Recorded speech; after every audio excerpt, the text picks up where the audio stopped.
Assalamualaikum warahmatullahi wabarakatuh. Perkenalkan, nama saya Badrul Fadli SPD, guru ekonomi di SMA 1 Linsar. Yang saat ini juga saya menjadi mahasiswa PPG dalam jabatan kategori 1 angkatan 3 tahun 2023 di Universitas PGRI Mahadua Indonesia.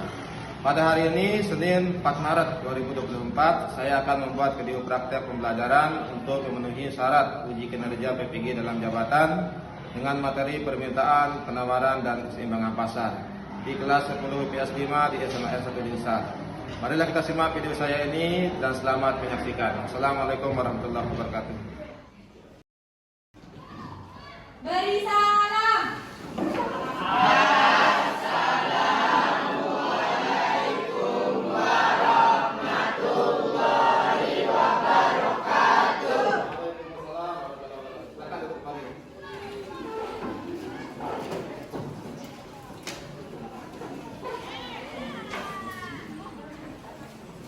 Sebelum melakukan kegiatan pembelajaran, hari ini kita berdoa dulu ya. Jadi saya minta salah seorang dari kalian untuk memimpin doa. Silakan, Raihan, pimpin doa dulu. Sebelum kita belajar, kita berdoa dalam hati. Doa mulai.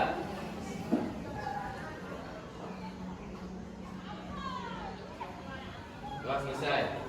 Oke, terima kasih Raihan ya. Saya akan mengecek kehadiran dulu ya. Oke, saya rekam.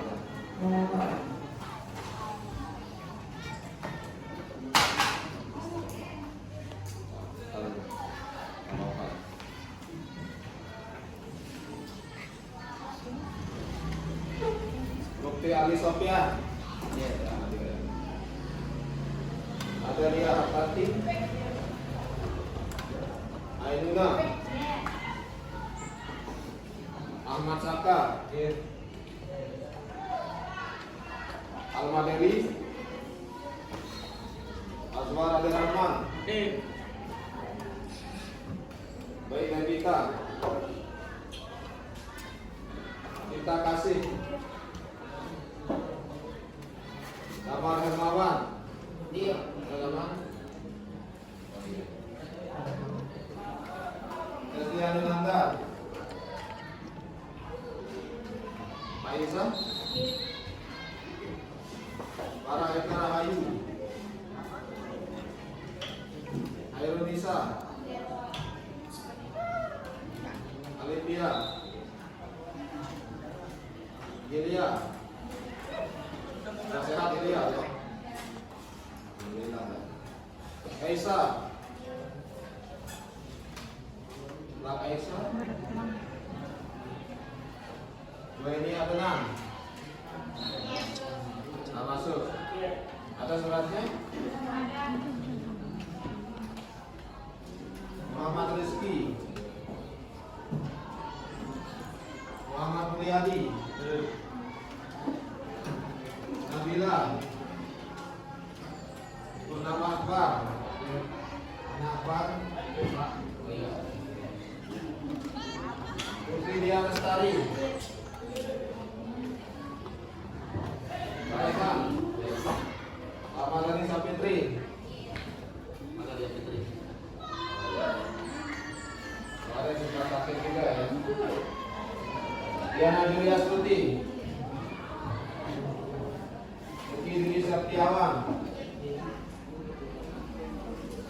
Rizka Febriani. Kenapa? Ada suratnya?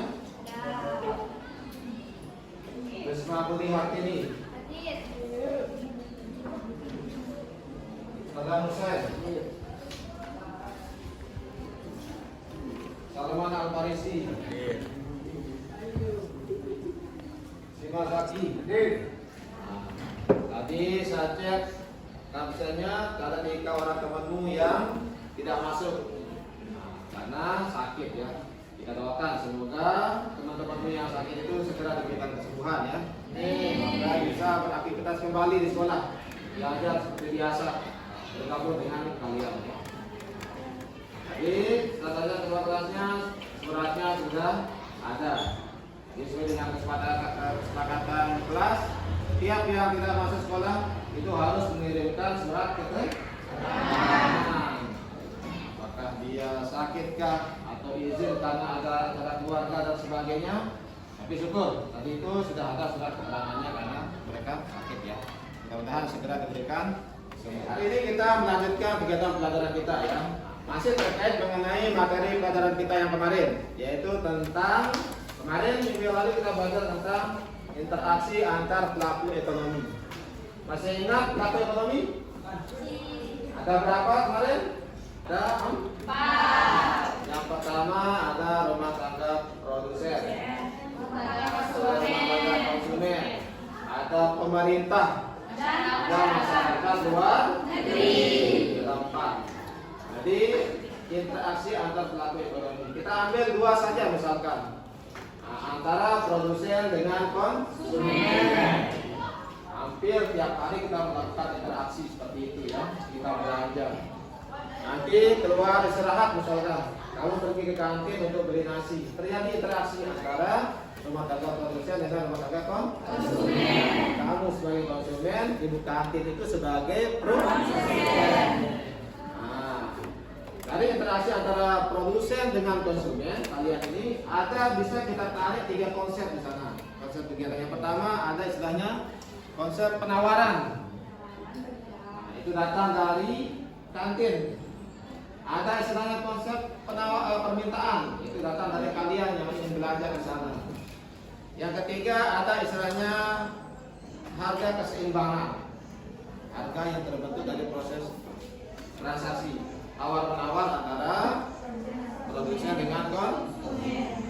Nah, itu yang akan kita pelajari pada saat ini, yaitu tentang permintaan, penawaran, dan harga keseimbangan. Kan tujuan pembelajaran kita pada pagi hari ini ya.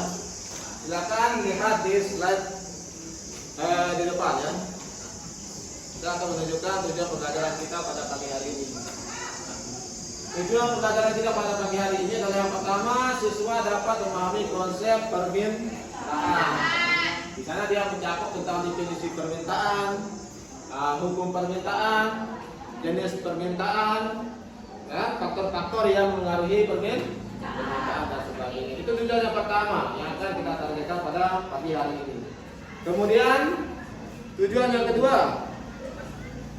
yaitu siswa dapat memahami konsep penawaran. Apa sih yang dimaksud dengan penawaran? Karena mencakup ada definisi penawaran, hukum penawaran, jenis penawaran, dan faktor-faktor yang mempengaruhi penawaran. Itu tujuan yang kedua. Yang ketiga, kita akan belajar tentang memahami konsep harga keseimbangan. Nah, di sana akan mencakup proses terbentuknya harga keseimbangan. Bagaimana harga keseimbangan itu bisa terbentuk. Kemudian kita akan belajar tentang membuat kurva keseimbangan. Bagaimana caranya bikin kurva keseimbangan. Itu yang akan kita pelajari pada hari ini. Kita sampaikan tentang tujuan pembelajaran kita ya. Apa yang menjadi target kita untuk hari ini. Sekarang saya akan mengajak kalian untuk melihat sebuah video. Video tentang materi kita pada pagi hari ini. Jadi sebelum saya memutar video, tolong alat tulisnya dipersiapkan dulu. Alat tulisnya dipersiapkan. Nanti catat apa yang kalian dapatkan dari video pembelajaran kita pada pagi hari ini ya. Dipersiapkan dulu alat tulisnya.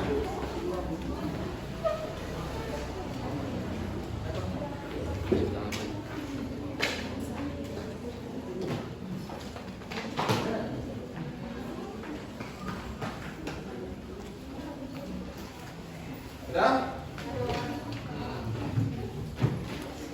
Tolong disimak videonya ya. Karena materi pelajaran kita pada kali ini banyak kita temukan dari video yang akan saya sampaikan ya.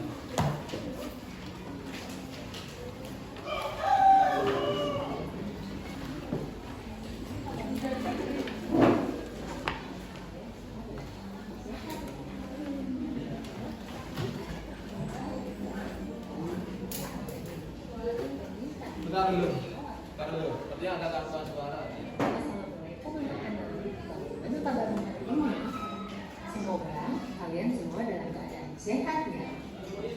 Anak-anak, pada pertemuan kali ini kita akan membahas materi permintaan, penawaran, dan harga keseimbangan. Setelah pembahasan materi ini, diharapkan kalian dapat memahami konsep permintaan, penawaran, dan harga keseimbangan. Manusia dikenal sebagai makhluk ekonomi atau Homo economicus. Artinya, manusia selalu berusaha untuk memenuhi kebutuhan hidupnya serta mempertahankan kehidupannya. Salah satu caranya adalah dengan melakukan transaksi jual beli. Dalam proses jual beli, kita akan dihadapkan pada suatu konsep permintaan, penawaran, dan harga keseimbangan, di mana semuanya itu akan saling mempengaruhi satu sama lain. Untuk lebih memahami tentang kesemua hal itu, mari ikuti penjelasan berikut ini.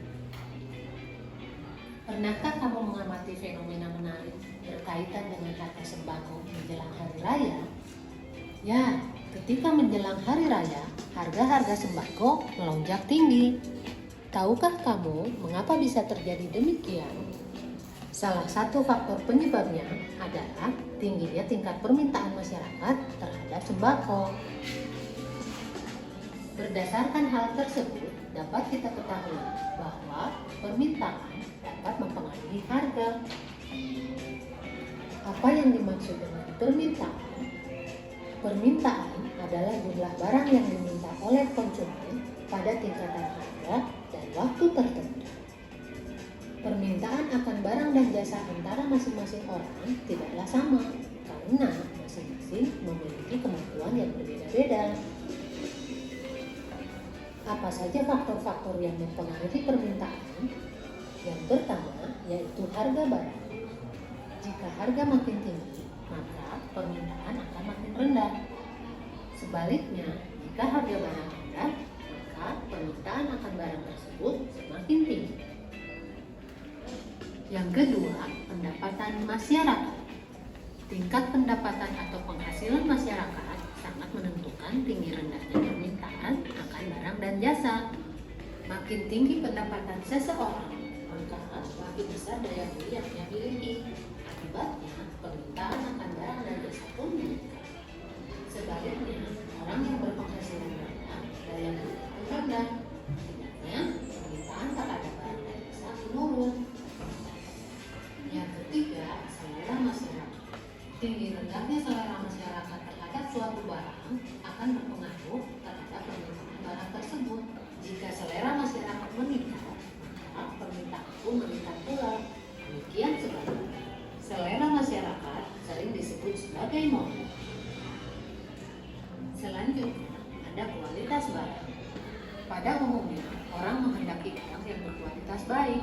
Semakin tinggi kualitas suatu barang, Tadi kita sudah melihat video tentang materi kita pada pagi hari ini ya, yaitu tentang permintaan, penawaran, dan harga keseimbangan. Coba siapa yang bisa mendefinisikan apa itu permintaan? Cuma satu orang saya minta. Coba bisa. Jumlah barang atau jasa yang diminta oleh konsumen. Coba siapa yang bisa menyebutkan dua faktor yang berpengaruh terhadap permintaan? Fitri, coba satu orang, Fitri. Harga barang, pendapatan masyarakat. Yang pertama apa?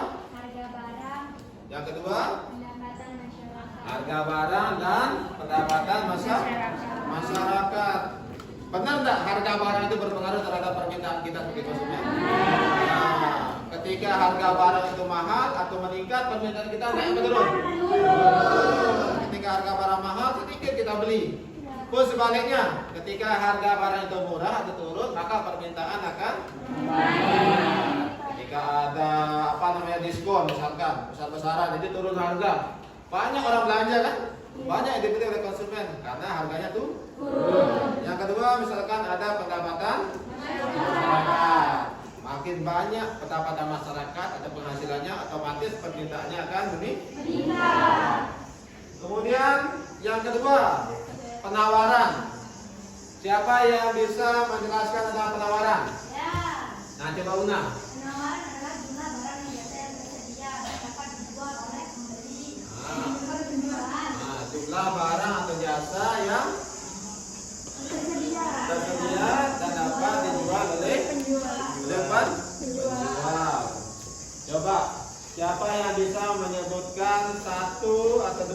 faktor yang berpengaruh terhadap penawaran?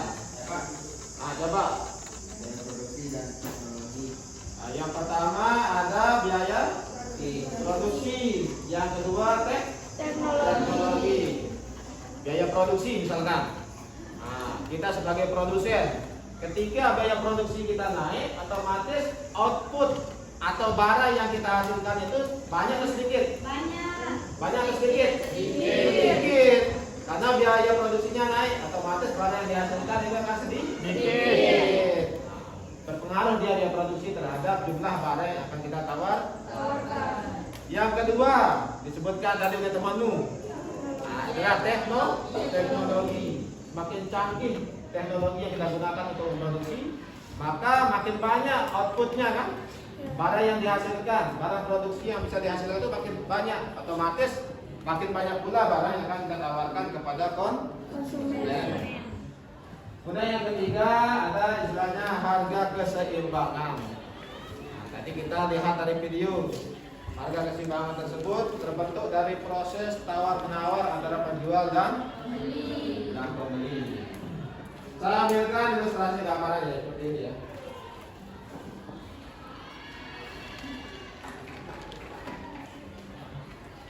Misalkan sekarang kita bicara tentang permintaan dan penawaran durian.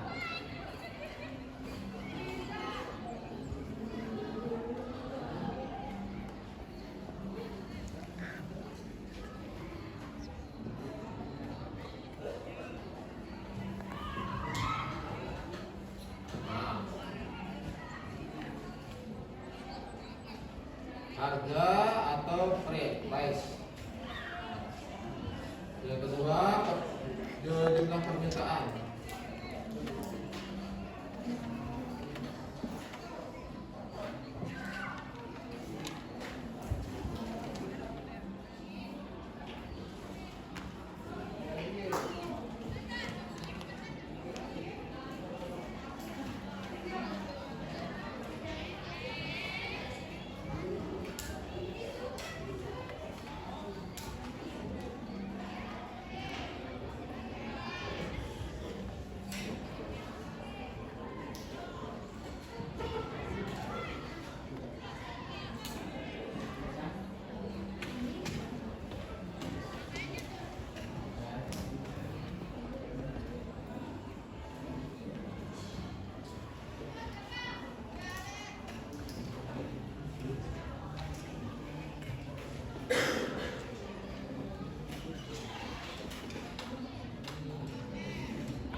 Perhatikan, misalkan ini tabel permintaan dan penawaran durian ya.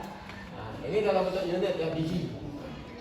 Kolom pertama ada harga. Itu harga ketika harga 10.000, 20.000, 30.000 sampai 50.000. Kemudian di kolom kedua ada jumlah permintaannya atau quantity demand-nya ya.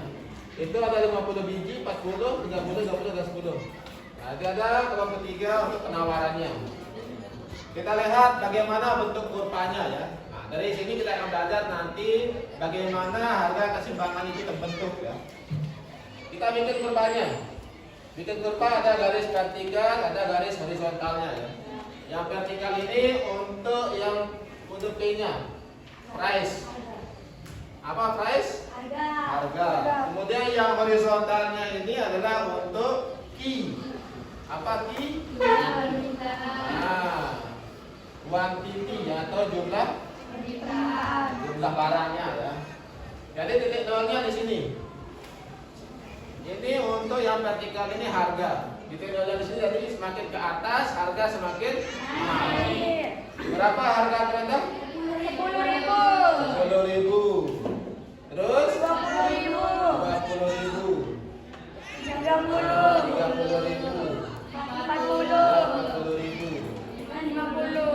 Dan paling tinggi harga 50. Kemudian untuk jumlah barangnya, yang paling sedikit berapa? 10.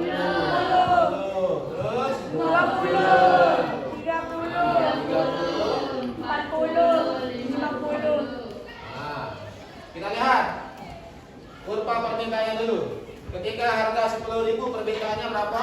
50, Nah, harga 10.000 permintaannya 50, harga 20.000. 40, Naik harga menjadi 20.000 permintaannya menurun menjadi 40. Ketika harga 30.000 30, 30 naik lagi jadi 40.000 20, permintaannya semakin turun 50 10. Ini tinggal kita hubungkan saja ya. Ini bikin kurvanya ya. Ini untuk D demand. Sekarang kita lihat penawarannya. Ketika harga 10.000 penawarannya berapa? 10.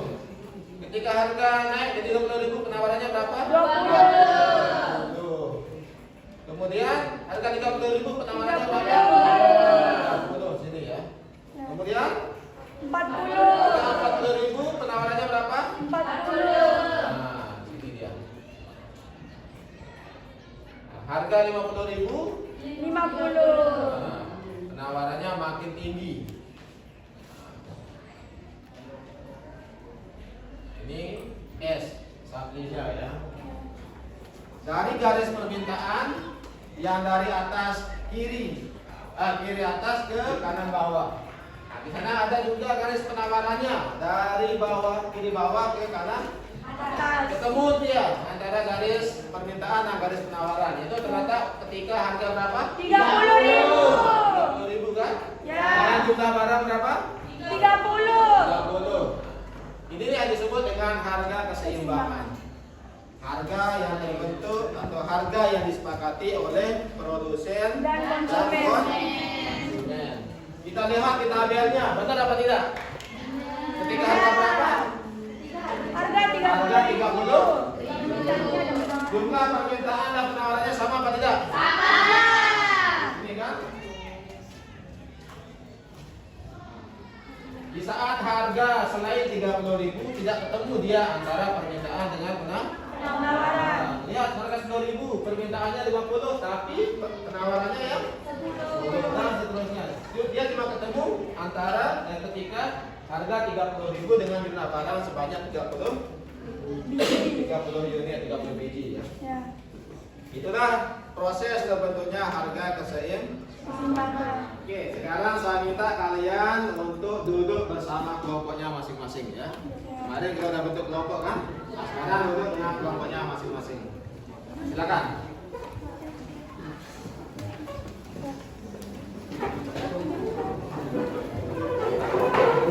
Sekarang kalian sudah duduk dengan kelompoknya masing-masing ya.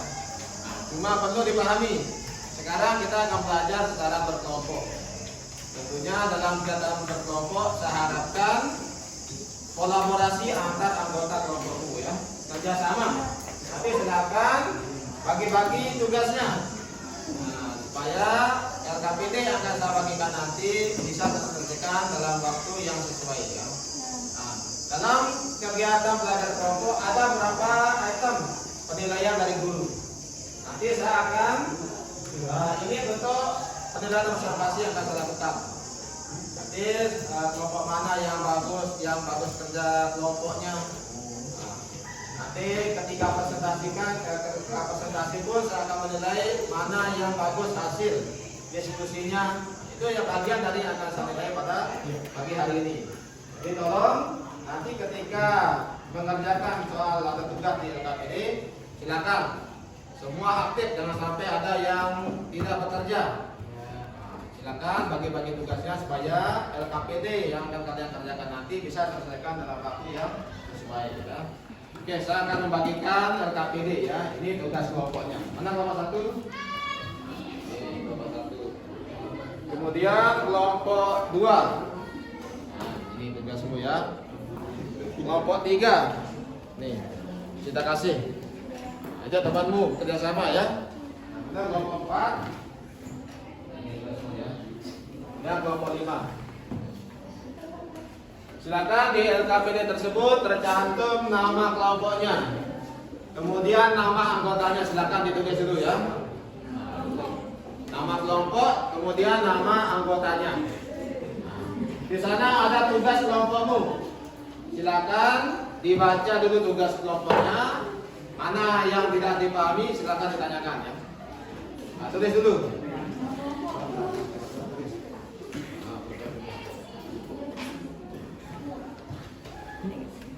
Nah, mana soal yang tidak dipahami. Ini misalkan cara menganalisis barang yang mengalami penurunan harga. Kira-kira sekarang ya kamu analisa kira-kira barang apa yang mengalami penurunan atau penurunan permintaan pada saat ini. Tapi ini dalam dunia nyata ya. Nah, kira-kira barang apa yang mengalami penurunan permintaan? Artinya sedikit orang beli gitu. Barang apa yang kira-kira yang sedikit dibeli oleh masyarakat pada saat ini? Nah, silakan dianalisa, kemudian nanti kamu cari faktor penyebabnya. Nah, misalkan apa barang A ini mengalami penurunan permintaan pada saat ini. Silakan diidentifikasi kira-kira apa faktor yang menjadi penyebab menurunnya permintaan barang tersebut. Kemudian ini kamu tugasmu apa? Nah, menganalisis barang atau jasa yang mengalami kenaikan. Kira-kira barang apa yang mengalami kenaikan pada saat ini? Ini apa kira-kira yang mengalami kenaikan? Alat cuci. Ini kan kita jalan dari produk ke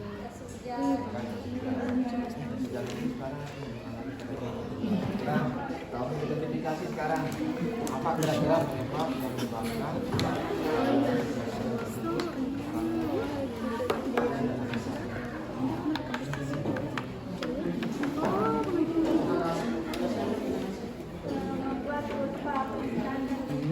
penawaran timpang anggur.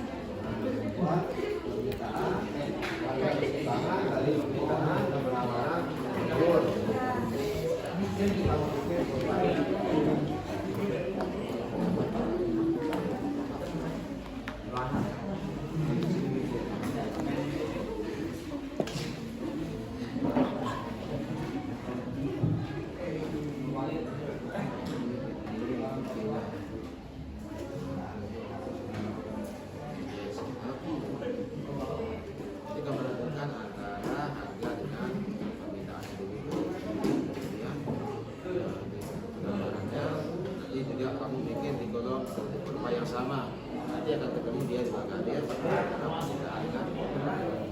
ya akan. Ini kelompok 5 dengan sama penawaran. Kira-kira kalau di penawaran barang apa yang mengalami penurunan penawaran? Nah, misalkan bahan bakar minyak, kamu berikan bahan yang mengalami penurunan penawaran di bahan bakar ini. Sekarang kamu identifikasi kira-kira apa faktor penyebabnya, kok bisa penawaran akan bahan bakar minyak itu menurun, itu identifikasi. Oke. Nah, kemudian ini tugasnya apa?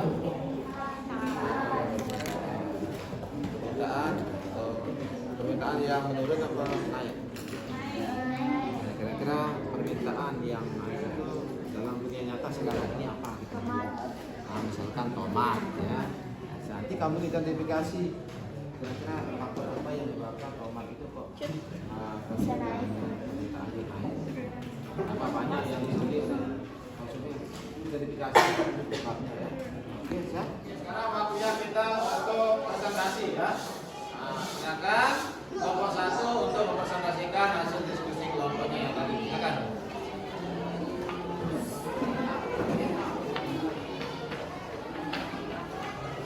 Silakan kalau yang lain menyimak apa yang disampaikan oleh temannya ya.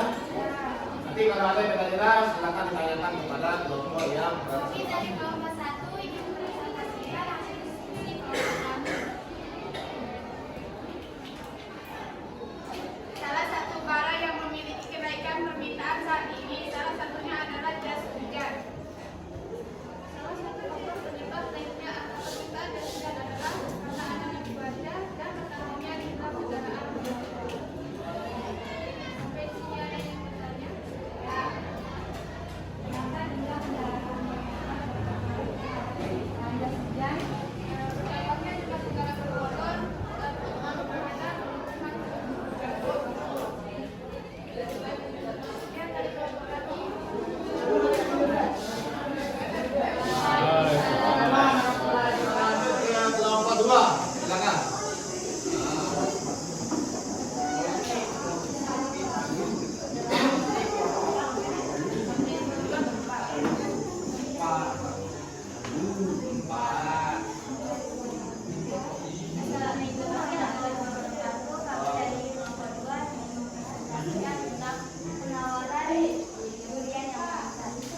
sekarang kita lanjut ke kelompok 3 ya. Silakan kelompoknya bisa maju.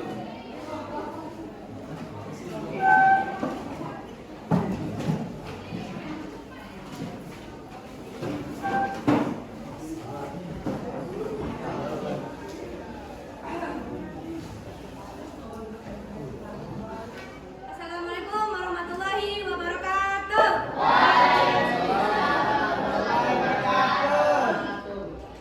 Kami dari kelompok 3 ingin mempresentasikan tentang proses terbentuknya harga keseimbangan yang akan dibacakan oleh Khairul Nisa.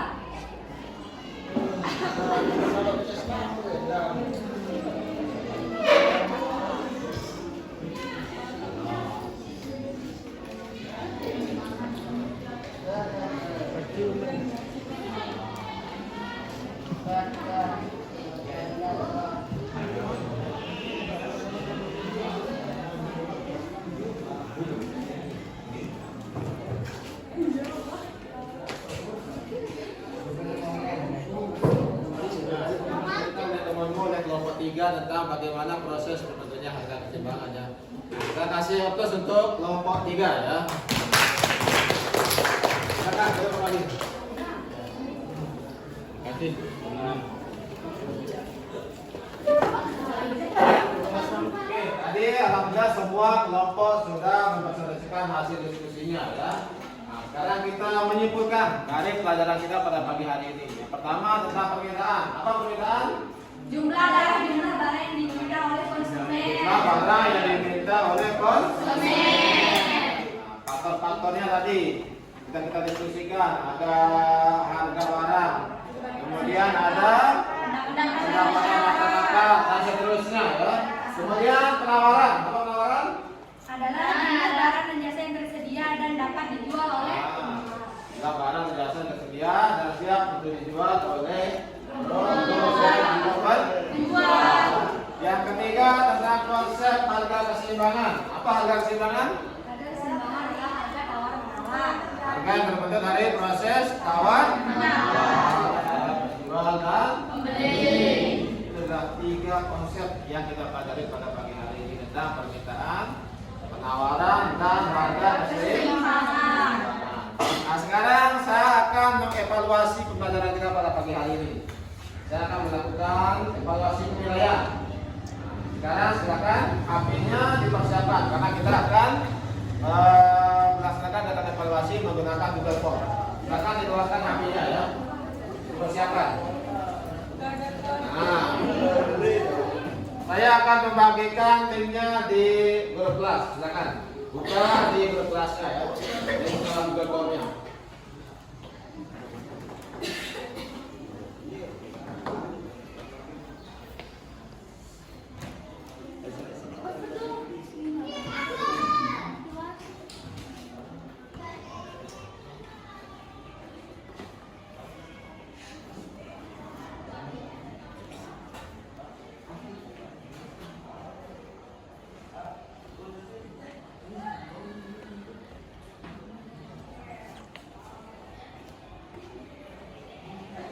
Waktunya sudah habis. Nah, mengerjakan soalnya. Sebelum dikirim, tolong pastikan semua jawabanmu kamu cek dulu.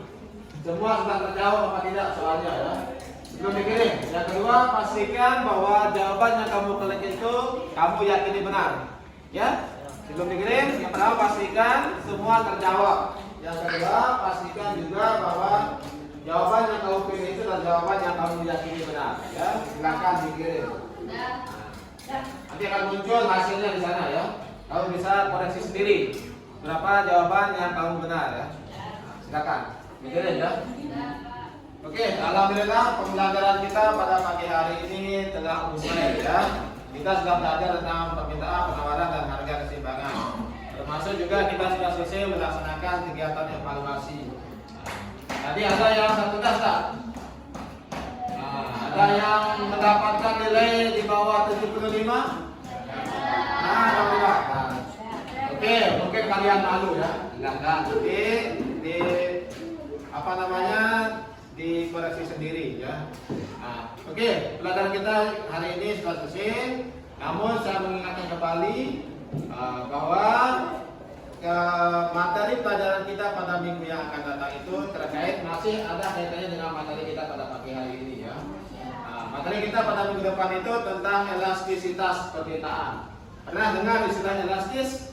Nah, elastis itu artinya dia bisa bergeser, apa istilahnya, lebar dan sebagainya. Misalkan sebagai gambaran, elastisitas permintaan, pengaruh harga terhadap permintaan.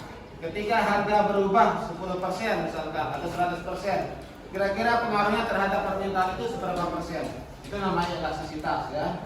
Nah, itu sebagai gambaran, nanti silakan dibuka, dipelajari tentang elastisitas tersebut. Materi kita pada pagi hari ini silakan dipelajari kembali nanti sampai di rumah. Sekalian kalian pelajari materi tentang elastisitas sebagai gambaran atau modal kita pada pertemuan berikutnya. Oke, bisa dipahami? Nah, materi kita berikutnya minggu depan adalah tentang elastisitas permintaan. Nah, silakan dibaca sebagai gambaran untuk kegiatan pelajaran kita pada minggu yang akan datang. Oke, pelajaran kita pada pagi hari ini akan kita tutup dengan doa ya. Tadi doa sudah dipimpin oleh Rehan ya. Sekarang saya minta Rara untuk memimpin doa. Silakan Rara. Sebelum kita mengakhiri pelajaran pada pagi hari ini,